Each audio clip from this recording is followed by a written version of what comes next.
થી થોડાક દિવસ પહેલા સુરતમાં એક હોસ્પિટલનું ઉદ્ઘાટન થવાનું હતું ને આમાં સુરત મહાનગરપાલિકાના વિપક્ષ નેતા પાયલ સાકરિયા પણ પહોંચ્યા હતા, પરંતુ જે રીતે આમ આદમી પાર્ટીના નેતાઓના આરોપ છે કે વિપક્ષના નેતાઓની પોલીસે અટકાયત કરી લીધી અને તેમની સાથે મારઝૂડ કરવામાં આવી। આ ઘટનાના પગલે મામલો ગરમાયો છે અને વાત હવે સુરત પોલીસ કમિશનર સુધી પહોંચી છે। આમ આદમી પાર્ટીના નેતા ધર્મેશ ભંડેરી જ્યારે પોલીસ અધિકારીને મળ્યા ત્યારે ચૈતર વસાવાના કેસ મામલે વાત કરતા અધિકારીએ શું કહ્યું વિગતે વાત કરી। વૈષ્ણવજન તો તેને કહીએ જે પીડ પરાઈ જાનાને રે। નમસ્કાર દર્શક મિત્રો, નવજીવન ન્યૂઝમાં આપનું સ્વાગત છે। હું છું ફૈઝાન। થોડાક દિવસ પહેલા સુરત મહાનગરપાલિકાના વિપક્ષ નેતા પાયલ સાકરિયાને પોલીસે માર્યો હોય તે પ્રકારના આરોપો સામે આવ્યા હતા। ઘટનામાં એવું હતું કે આમ આદમી પાર્ટીના જે કોર્પોરેટરો છે તે જે સુરતમાં પૂણા વિસ્તાર છે ત્યાં હોસ્પિટલનું ઉદ્ઘાટન હતું, ત્યાં જઈ રહ્યા હતા, પરંતુ તેમના આરોપ છે કે પોલીસને આગળ કરીને સત્તા પક્ષના લોકો દ્વારા તેમને ડિટેન કરાવી લેવામાં આવ્યા। ત્યાં સુધીના આરોપ કર્યા છે કે વિપક્ષ નેતા પાયલ સાકરિયાને પોલીસે માર્યો।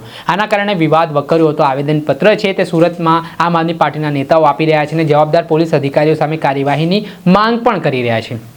ત્યારે આ ઘટનાના સંદર્ભમાં સુરતના આમ આદમી પાર્ટીના નેતા ધર્મેશ ભંડેરી અને સુરતના અન્ય નેતાઓનું એક ડેલિગેશન છે તે સુરત પોલીસ કમિશનરને મળવા પહોંચ્યો, પરંતુ સુરત પોલીસ કમિશનર ન હોવાથી એડિશનલ પોલીસ કમિશનર ત્યાં હતા। તેમને આ બાબતે જે પાયલ સાકરિયા સાથે આખો ઘટનાક્રમ બન્યો છે તેને લઈને રજૂઆત કરવામાં આવી। સાથે ધારાસભ્ય ચૈતર વસાવાનો મુદ્દો પણ આ રજૂઆતમાં ઉઠાવવામાં આવતા કમિશનરે કહ્યું કે જે કેસ છે, જે મુદ્દો છે તેના ઉપર તમે વાત કરો, અન્ય મુદ્દા ઉપર વાત ના કરો। ને થોડાક સમય માટે તું મેમેના દ્રશ્ય સામે આવ્યા। પહેલા તો આપ આ દ્રશ્ય જોઈ લો।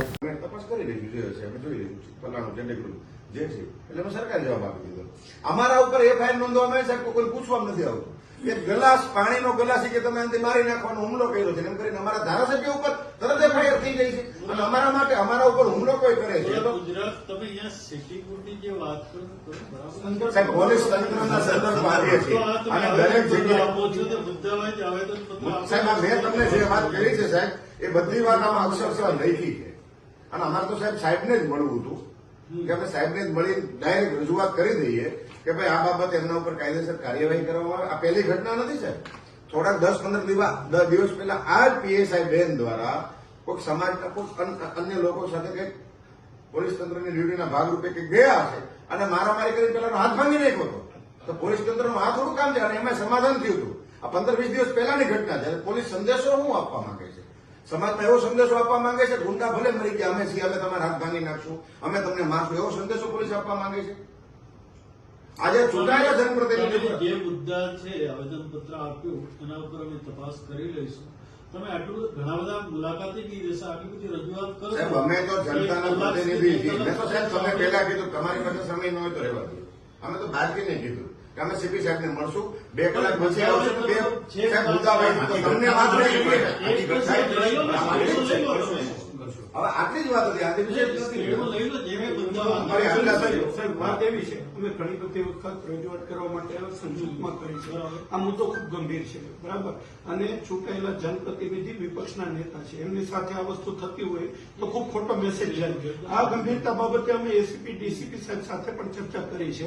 અમારું એક પ્રદેશમાંથી ડેલિગેશન વિકાસ સહાય સાહેબ ડીજીપી છે, એમને પણ મળવા જવાના છીએ। અમને એવું ચોક્કસ વિશ્વાસ છે કે કમિશનર સાહેબને મળીએ, કેમ કે દરમિયાનગીરી કરી તો ચોક્કસ થશે, નહીં થાય તો પછી અમારે કોર્ટમાં બી જવું પડશે। આજે અમે અપેક્ષા સાથે આપ સાહેબને રજૂઆત કરવા માટે આવ્યા છીએ કે આમાં ગંભીરતા લેવી જોઈએ। એની તપાસ અમે કરીશું। અમારી એફઆઈઆર નોંધવાની છે સાહેબ। આપે દ્રશ્યમાં જોયું કે જે રીતે આમ આદમી પાર્ટીના વિપક્ષ નેતા જોયું કે આમ આદમી પાર્ટીના કોર્પોરેટર ધર્મેશ ભંડેરી રજૂઆત કરવા માટે પહોંચ્યા અને પોલીસ કમિશનર દ્વારા તેમને કહ્યું કે ભાઈ તમે વિગતવાર રજૂઆત કરો। ઘણા બધા મુલાકાતીઓ છે તે ઓફિસમાં આવે છે ને તમને સમય બરબાદ ના થાય તે માટે જે તમારી રજૂઆત હોય વિગતવાર કરો। જ્યારે ધર્મેશ ભંડેરીએ પણ કહ્યું તમે સમય નહોતા આપવાના હતા એટલે અમે આવવાના નહોતા, પણ અમને સુરત પોલીસ કમિશનરથી મળવાનું હતું, તમારાથી નહીં। આના જ કારણે થોડાક સમય માટે તું મેમેના દ્રશ્ય પણ સામે આવ્યા છે। હવે આગામી સમયમાં આ રજૂઆત છે તે રાજ્યના પોલીસ વડા સુધી પણ પહોંચવાની છે અને આના જ કારણે રાજકારણ પણ ગરમાયું છે। દર્શક મિત્રો, આવા જ વિડીયો જોવા માટે નવજીવન ન્યૂઝને લાઇક કરી લો, સબસ્ક્રાઇબ કરી લો અને શેર કરવાનું ભૂલતા નહીં।